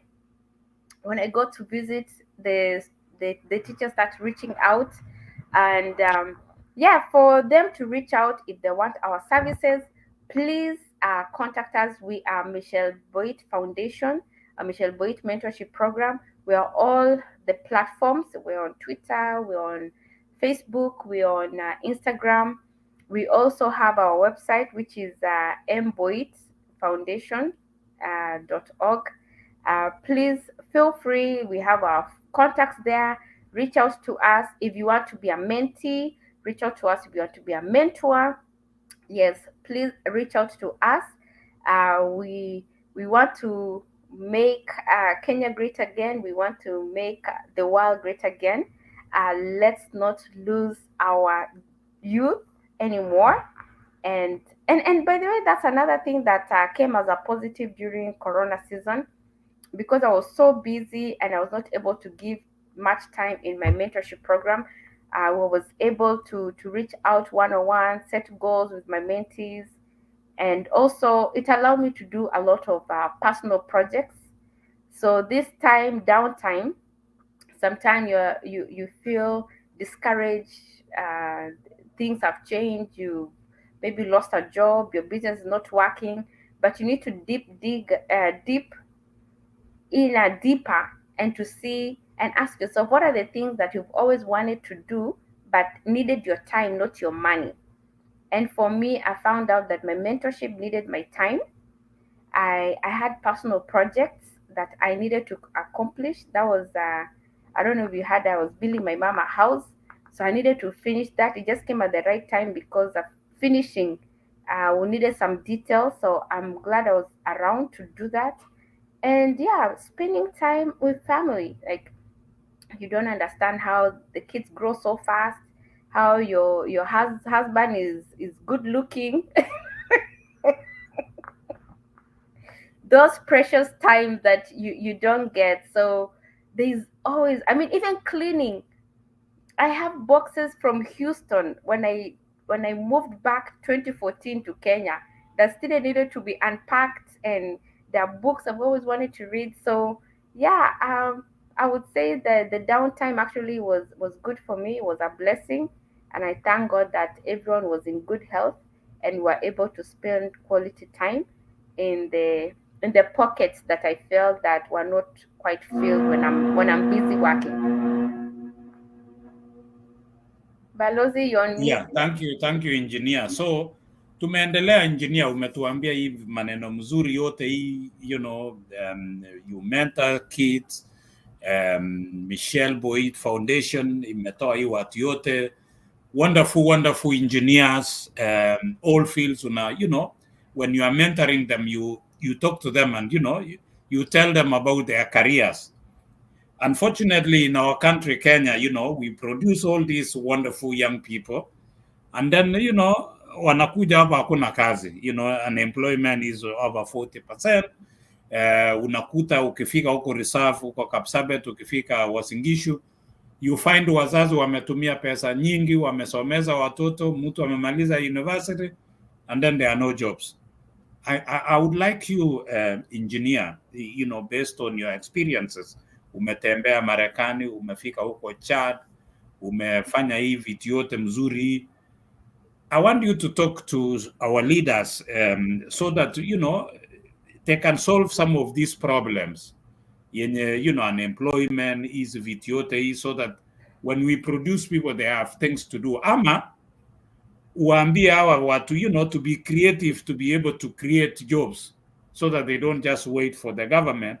What advice would you give to the leaders, to parents, and the students themselves, or young people who are so many in Kenya, engineer? Yeah, when the first lot of the mentees are graduated, mimi nilikuwa najua tu, okay, my job is just to mentor, make sure they're doing good in school, they graduate, get good grades, and then bye, sawa, see you, you've done well, tuonane. And then a month later, they contact me, they're like, oh, now we've graduated with this, we've done well, and we don't have jobs. I'm like, eh? So that's, I was like, well, I didn't plan for that phase. My work was just to make sure you make it, you're doing well, and then go get a job, then come back to me, and I mentor you from getting the job. So yes, that has been a challenge. Before even to going to leaders, Balozi, I usually tell myself, like, what have I done myself before I try to go to people to look for solutions. What have I done myself to make sure that these youth are getting jobs? Because I felt very frustrated. If you're in America, like I've just recently traveled to America, everywhere is we are hiring, we are hiring. I mean, there are no manpower. There are no manpower to a point where now they're using robots because they can't find manpower. The unemployment is 3%. I mean, and then for us, unemployment, I would say even is 50-60%. And our youth is 70% of population. So it's like two different worlds. So before even I go to the leaders, and ask them, do this, do that. Some of them are not even exposed. Some of them don't have the exposure that we have. I ask myself, what have I done myself? So there are a couple of things that we have done to either the organization or myself. So one, what we did is to create a networking for our mentees. So we group them into categories. So for example, if we have lawyers usually have like annual meetings, they have annual dinner, gala. We pay for our mentees to go have dinner with this association, and for them to dress smart, be on time, and make sure that they get 10 solid contacts, ama watanirudishia pesa yangu. So we have done that and it has worked very well. We have so much success and in people getting jobs and people getting internships. It's just that, of course, with Corona now, there are not much dinner and all that, but it really helped, like having that contact and reaching out. We also paid dinner for the petroleum engineering students when they had the oil and gas awards, where we have all the top companies in Kenya, so they're allowed to go there and meet and get talk to talk to the leadership, and also there's some that are also out of the career, like Iripka. We were sponsoring girls to join Iripka. We had one of them who got a job at Kenyan because of just networking. So that's one of the things we have done, is to pay for networking dinners for them to get jobs and just to expose them. And the other one is we also we teach them how to present themselves, the resume and internship, I mean just to how to present themselves. We have meetings. I just meet sometimes just girls and just talk to them, like how to present themselves. Sometimes even we get a blazer from Mutumba. Said just on one blazer, one a blazer, just the way you dress definitely can tell a lot about you. Another thing we've done, we have reached out to companies, we have reached with network, so that they can allow us to give us opportunity. Um, that has not been quite successful, because some of them, they usually come last minute, like they need someone in 2 days. So we need to find out how to improve on that. So yeah, so those are the things I say I need to do it personally before reaching out, and just giving also this youth the mind that they need to be open mind. If this doesn't work, what do you do? Like petroleum engineers were graduating, and there were so many, and the oil and gas company, oil and gas industry is down. So we tell them, go to geothermal. So it's just to talk to them, advise, and definitely we're not gonna do anything, because those are just in very small percent. What we do personally is very small percentage. Big percentage lies with our leaders. Tafadhali, they need to get opportunities for our youth. There are so many opportunities out there. There are so many scholarship. Developed countries are really suffering. They don't have manpower. Why can we use ambassadors to connect our youth to go get that exposure? If it's not studying, to at least even to work for 2 3 years. There are so many countries out here that are suffering because they don't have manpower. So if we have that partnership, and that partnership can only happen through our leaders, please, that will be my advice.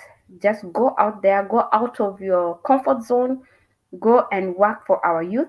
When our youth are productive, everyone is productive, because they are a bigger percentage in the population. I like that engineer, where our leaders need to reach out. So wasekaya tu kule, we find engineer, somebody like you're just working for your company. You could have chosen to just go concentrate in your company and go to chat and forget about it. But you went a step further, ukaanza your mentorship, your vitiote, if each one of us can be able to do something, we would be able to do specifically for our leaders. You reach out and see partnership. For government, it can be county government. They can work partnership with a certain country, Australia, America, all these countries, they need manpower, like you said. But that one, people hawatakuja kutafuta nyinyi ndio mtatafuta watu so that you can be helped. Tunataka tushukuru Hosea. I don't know if you have any questions kabla kuja kwa takeaways yenye tumechukua, or engineer, what would you tell engineer Boit? I always feel like my stomach is when I hear you talking about culture, mimi na Hosea tunasema we've been forgotten. So tunaomba sasa ile unajaribu kufanya what you are doing. I know you're doing a wonderful job. Include kina Hosea, so that we are not left out. Actually, yeah, my mentee, Consultant Boys. We have boys. I have Brian. I have the ones that have scholarship. Actually, the ones who have scholarship right now are more boys than girls. Oh, amen. So we love you. We love you for that. We love you for that. Thank you so much. We don't feel left out, Mimi and Hosea. So tukisikia namna hiyo, I know Janet is passionate about Janet and engineer Boit. Think about boy child, Mimi na Hosea, so that we are not left out. Hosea, I don't know if you have any question kabla tujakuja takeaways ama engineer. I have only. Okay, thank you, Balozi. Thank you, engineer, for sharing your wisdom and knowledge. So my question is just in regards to our community, meaning to our mashinani. What's your idea about hii maneno ya arambe? Unapata kila mtu, hata mtu mwenye kwa a little well off ako, lakini every arambe kila kona. So what's your idea, or what's your advice in terms of the idea of arambe? Another thing you mentioned about like umejitolea, you have gone out of your own way, you have your foundation, you are supporting the needy students huko, but you find again kuna hizi maneno ya CDF and everything, but if you go technically unapata watu wenye wanapewa, they are not supposed to be the one given. Unapata mtu anapatia all buddies ama rafiki zake ama watu. What's your view in that one? Another thing is probably talk to your ongelesha wasasi pia. Unapata wasasi like most of these days, this is a question inakujanga kwa watu wenye wamekuja abroad. So instead of doing work yenye alikuwa anafanya huko mashinani, ana stop kabisa, afanye anything, you just rely on you rely tu kwa watoto. So and engineer, yeah, sorry, and we are not condemning Arambe.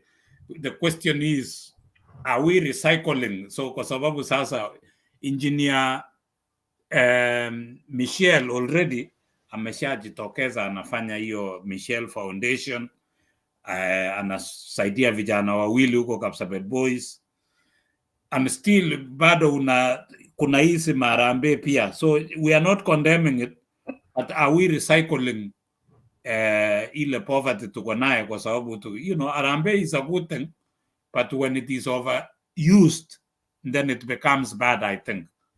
Karibu, engineer. Yeah, thank you so much. So in advance, let me apologize in advance for what I'm about to say. Kuna wenye wataumizwa roho kidogo, lakini these are my own opinions. And so, vile nilisha America, ile kusoma na hiyo exposure, kusoma na kufanya kazi here for America for 7 years, I was able to get another, culture that I had to learn. And also with my traveling, I've been able to travel like different countries. I am very big in learning the culture and where people come from, because when you're a leader, you really need to understand why is this person making this decision and what is the background of it. Now, when it comes to Harambe, to be very honest, there are some things that are very exaggerated. I quite don't understand. There are some genuine Harambes, and there are some that are just people are milking money from other people. Utapata mtu ako na shamba 1000 acres, ni watajiri na bado anafanya harambee ya funeral. That one I quite don't understand. In fact, even those are the people who needs to be condemned, because sasa utapata mtu anatoa pesa kwa sababu of we are communal society, so you feel that you are together whenever you do something.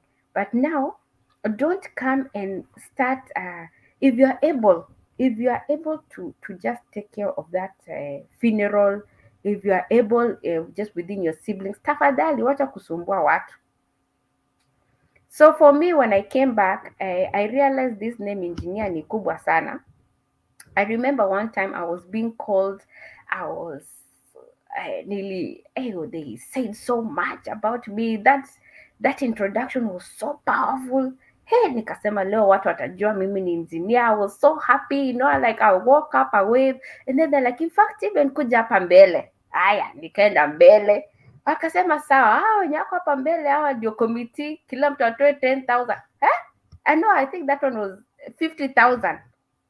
That's when I knew kumbe hiyo kupembeleza yote iko ya bure.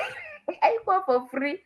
Nikasema, why am I giving out 50,000 on people who are even earning more money than me, just to raise money for something that actually was not quite necessary. So for me to be able to survive and to make sure that my money goes to the right place, I had to come and talk to myself. So I talked to myself and I said, Harambee sawa, Harambee still needs to go on, but it needs to be on need base.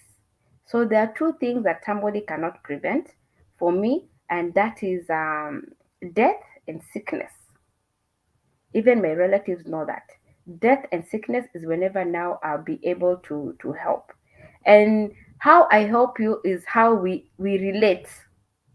Kama wewe ni mtu hata sikujui, kumbuki, that's how the money percentage triggers down. But we have to change the mindset.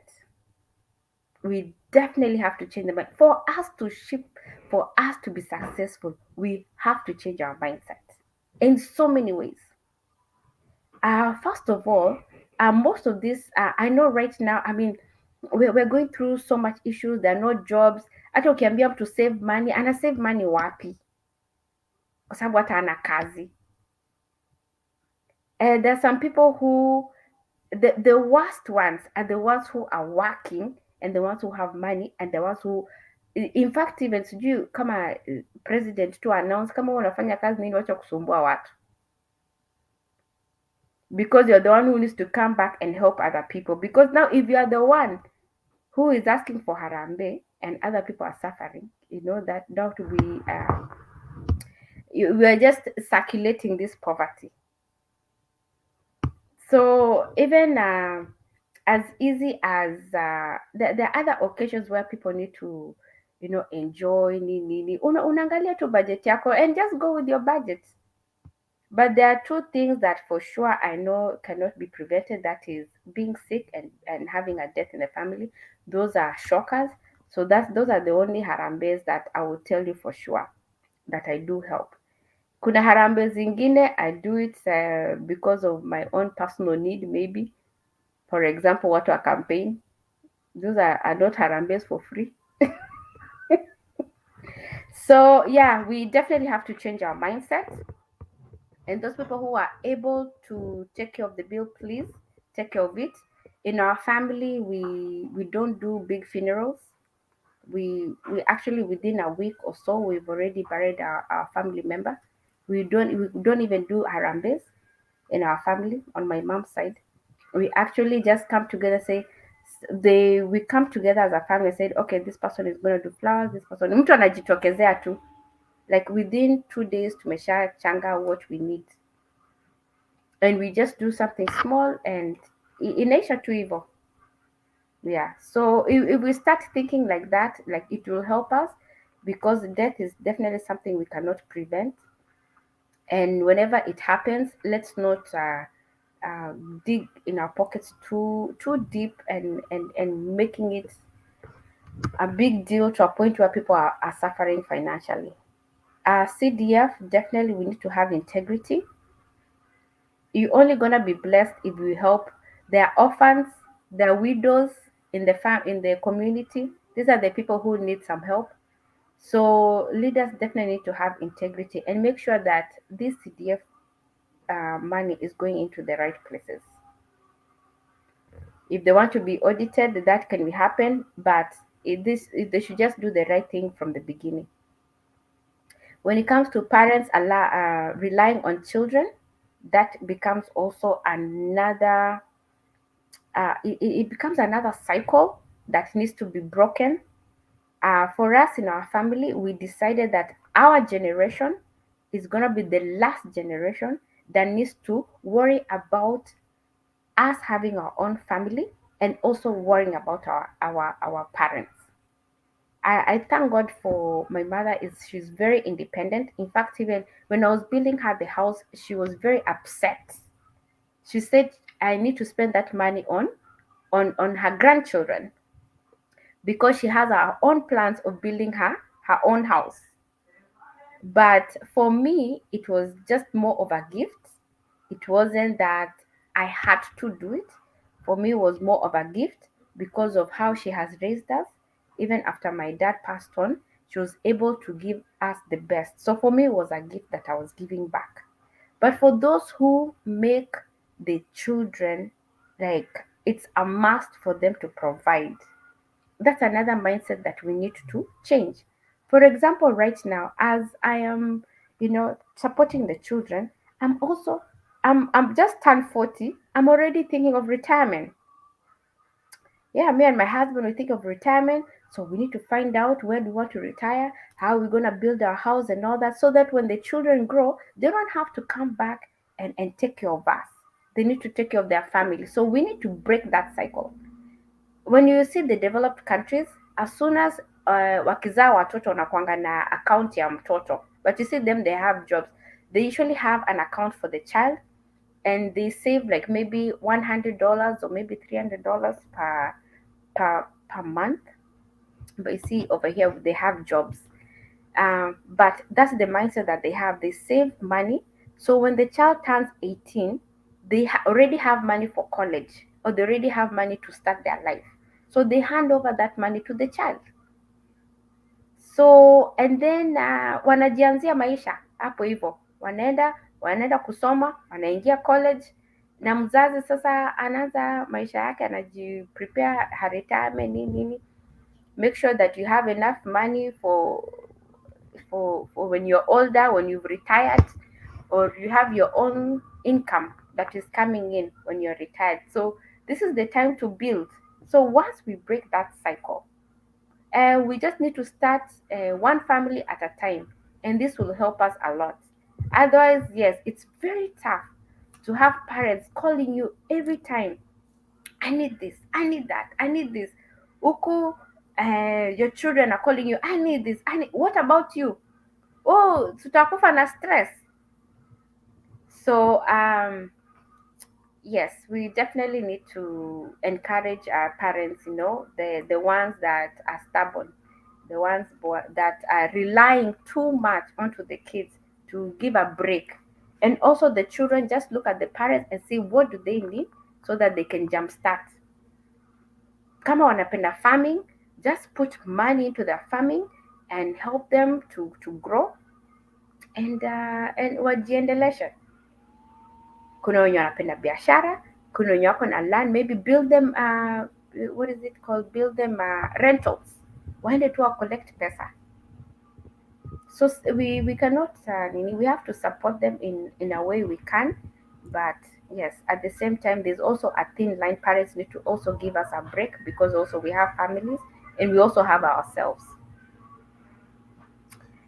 So Amen. time is up.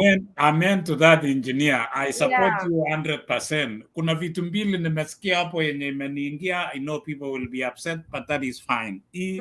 Maneno ya, arambe ni mzuri, lakini tujaribu to minimize. Let's not exploit, let's not exaggerate. Na vitu kama hizo. And then, wazazi, niko na mfano engineer, of a student of mine alikuja huku akakazana anasaidia wasasi kule nyumbani. He wanted to build them a house. Akaambiwa utume pesa, akatuma pesa, akatuma. And I know of so many of my students wamekoniwa hapa hivi. You know, wanaambiwa tuma pesa, wanatuma, mtu amejenga nyumba, and then when they got home there was hakuna hiyo nyumba. One of my students alidecide cut off kabisa completely ties na akakaa akasema I'm not related to anybody. So you know, it is justified. Huyu alikasirika, alidanganywa na watu wake, akasema if my own people can cheat me, what is the point? So tujaribu tuone what we can do. You know, let's try to minimize. Tuone ile, you know, what we can do is marambe, lakini tuone. So we have to be genuine and we have to be to justify. So ndaka turudi kidogo ndio tuone hizo takeaways zenye we've learned so much from you, engineer, and thank you so much for your time. Thank you so much for what you are doing to make sure that our youth, our people are able to. I like this thing. We at some point we have to really be bold enough and break the cycle. Ya vitu zingine yenye hatusaidii. So tukisema hivyo, we don't want anybody to say yeah, so and so is bad, lakini kuna reality ya vitu.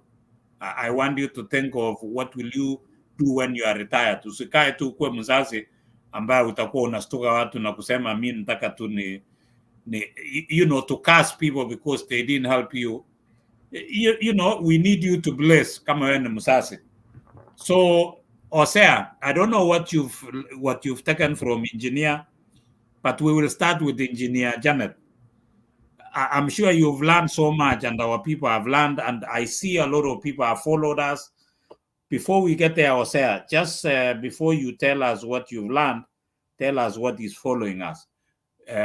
Kimejetage mwagongo ingoktiven en kampuni noto sponsor nenyo negago much kotoreti jeng betutab rani kemeje mwagongo Octiven ko kibagengeit nemi kebebertab Nairobi imeje jengjige mungaret sumosirge ak biik ingololji kimwojini kongoi Tamo Life noto sponsor nenyo netoreti ngimeje chaik ingololseji asakobit kiro ko kora kemeje kemwa en program negiyoe nebo Pastor Kenyatta, engineer, the song that we sang in the beginning is for our legend, Pastor Kenyatta. Yeye amekuwa rafiki wetu, yeye anatufuata, yeye amefanya vitu mingi. We thought as Chitab Kalenjin to see how we can be able to help the legend. We have a project we are doing. You are welcome to help us so that we can make, we want to build a studio in Kericho where it's going to help other singers, production and things like that. So hiyo project inaendelea, watu wengi wametusaidia. Igere Nee Chitab Kalenjin, our alumni have been able to come in and help so that we can make it a reality. We hope to be able to open the studio in December, and we are continuing. Thank you so much everybody that has helped us. So unakaribishwa, alafu tuendelee sisi wote. Osea, mimi nataka ite utuambie kina nani wanatufuata, alafu you give us your takeaways, alafu tuende kwa engineer, alafu tuende namna hiyo. Kongoi, asante sana balozi Kigere Kuru Philemon Kurgat, asante sana Guru, utikemwa kongoi kwa kutusaidia Guru, asante pia Askofu Bishop Sako Ngai all the way from Western Australia. Atikemwa kongoi kwa Askofu, umetusaidia pia, asante sana Askofu. Poli Chero, very inspiring, asante sana. Atikemwa kongoi kwa asante Twines, Esmon, asante Akpikcha Jan Moon Shebat, Dominic Tanui, asante ni sana. Kigen, asante sana. Kibet Simon, asante sana. Ton Nixon, asante. Kiprotich Kirwa, asante sana. Shadrack Kipchirchir Tirop, asante sana. Shadi, all the way from Colorado, asante sana kwa kutufuatilia. Asante sana Dr. Wesley Koros all the way from Sydney, Australia, New Zealand. Asante sana Daktari Mwalimu Sugut, asante sana all the way from Sydney, Australia. Akpi tugul asante sana Swas Adamu, Asante sana Joylin Bwambak all the way from Thailand. Asante sana Chitab Thailand. Joshua, asante sana ak biik chechang. Meche kityo balozi amu kakwa sait ameche kiwekyi icheket kongoi and all set. Osea Negi Sokomanda engineer. She's probably about to leave because she has an appointment wherever she is. So tungependa tu tukupatie sijui tutakupatia tu. I think we'll do it in 6 minutes. We'll be done. So Osea ameche kityo imwoiwech your takeaways ak engineer atya kikochi engineer kokonet ng'alekchik chebo let. Kongoi balozi Bitarono kwa gine kanetkei ra leo. Enjoy what you do, jam kit age tugul neiyoe. Another thing nekanyoru ra, go follow your passion, and then another thing, wherever you do have support system. Another thing nekanam kabisa, this is nekaibi, go out of your own comfort zone. What engineer anafanya maneno ya foundation and everything, go out of your own comfort zone. Lastly, balozi, if you are working, wacha kusumbua watu. So asante sana. If you are working, wacha kusumbua watu. Kama unafanya kazi, wacha kusumbua watu. Wewe tumia mshahara yako. Don't be the one borrowing wewe ndio lazima usaidie watu. Engineer Janet. Thank you, Balozi. I just want to say thank you so much, Michelle, fellow engineer. I've been humbled today. It's so nice to have you here. My takeaways, big one was networking and the way she does with her mentors. So I would like to encourage all the youths, if you're struggling, na kuna some conference mali, tafadhali go there, find some opportunity. And then the other thing which Michelle talked about is making the best out of what you have. There's always something there. So maybe look into it and use your passion as well, and great things will come. So asante sana engineer. Mentorship is also great. There's so much that I can talk about, but because of time, I'll just say thank you for being here, and I'll give it back to you, Balozi. Asante engineer Janet, asante Osea Kibrono, nyinyi wote ambaye mmetufuata. We love you so much. Thank you so much. I believe you've been inspired by our own engineer, engineer Michelle Boit. I've learned so much, engineer. You know, I got to know you when you are still little, you know, when your parents were my teachers in St. Patrick's. And then I came to Kamnyeberai, tukafanya wote kwa Kipkeino, tulikuwa huko kwa Kipkeino Children's Home when I was a coach. So I've seen you grow and I've seen you do great things. We wish you the very best as you continue shining. The whole of Africa, duniani mzima, and what you're doing, you know, there's so much we've learned. Kwa wale ambao wametufuata, ukifika mahala, always network. Ukiambiwa enda na some contacts, usiende tu ukae chini, ukule na utoke na uende. Get a number, do network. That is what you can survive. That's how you can do. Na kama unafanya kazi, usisumbue watu, tumia mshahara yako. So, hiyo ndio tumetukua kwa Michelle. Asante sana Michelle. We wish you the very best in your travels, in what you do. Ukidiscover oil ingine mahala, please, asante sana. We want to give you Michelle, tuambie maneno yako ya mwisho, and we want to wish you the very, very, very, very best and Happy New Year as you continue to shine and shine even more. Engineer Michelle.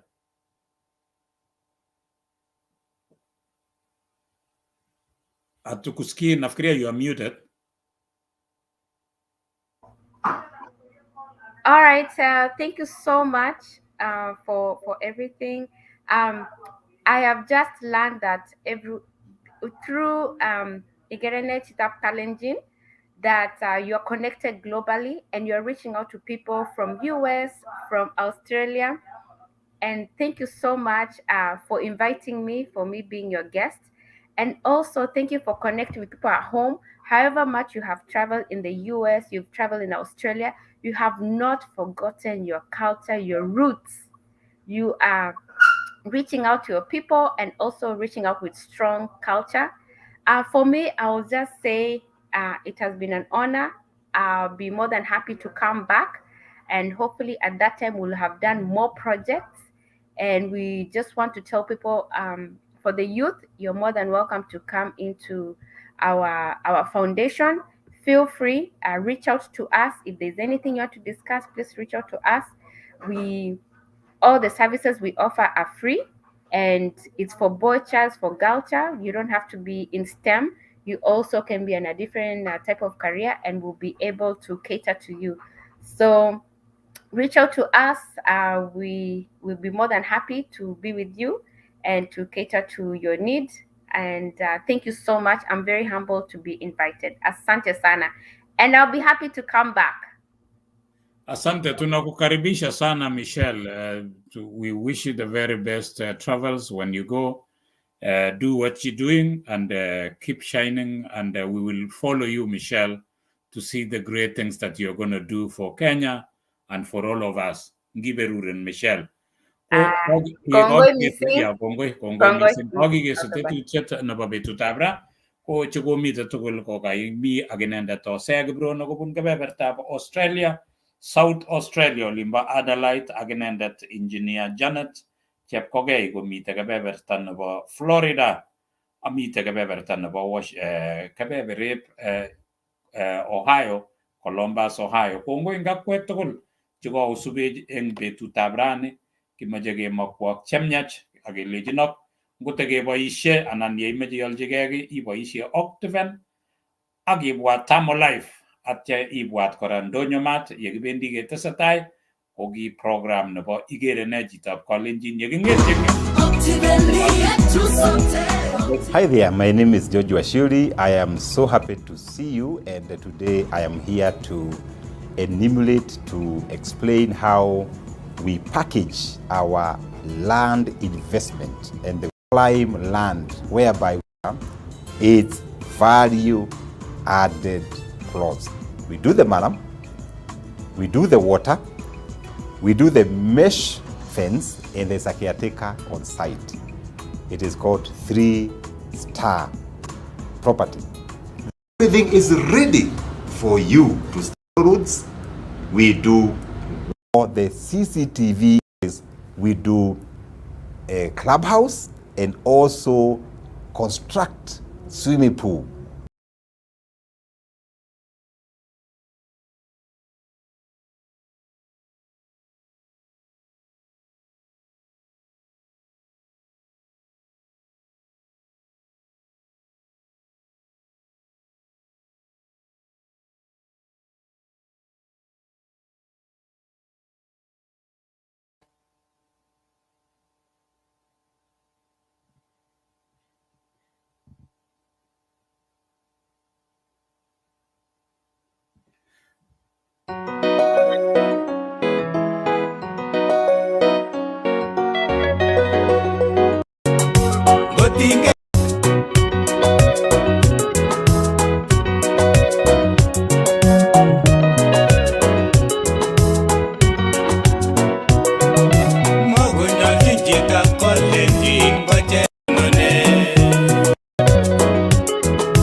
Nee Chitab Kalenjin konamkoro Takwautiet kocheng Jehova en sobenyin.